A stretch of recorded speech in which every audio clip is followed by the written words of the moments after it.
Last Sunday when I met with the small group, shepherd group leaders to speak to them briefly, the ones who are represented here was the downtown campus small group leaders. I gave them 7 reasons for why preaching is not enough. I wanted to persuade them how essential they are in the life of this church and in the normal living out of the Christian life. Peter said that we are to serve one another as good stewards of God's varied grace. So the body of Christ is to serve each other as stewarding grace. Grace comes from God, and then we steward it, we manage it. It is given, and then we manage it. That's the definition of spiritual gifts. A spiritual gift is a way of stewarding grace, taking it from vertical and making it horizontal.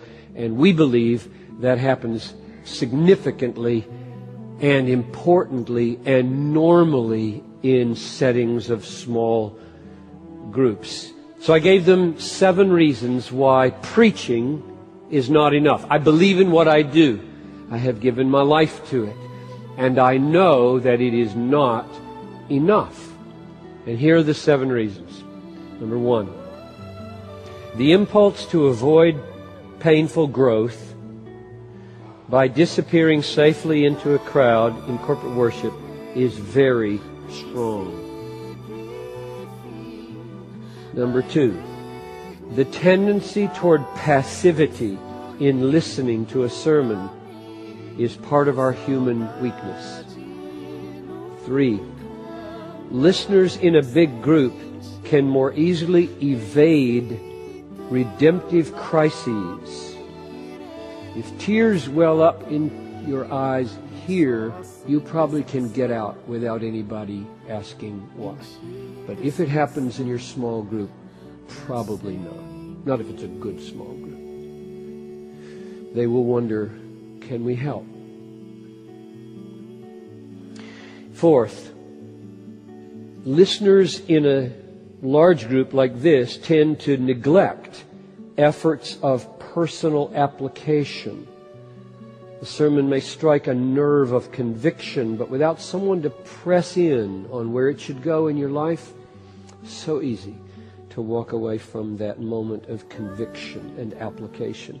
Number 5, opportunity for questions leading to growth is missing. A sermon is not a dialogue, nor should it be.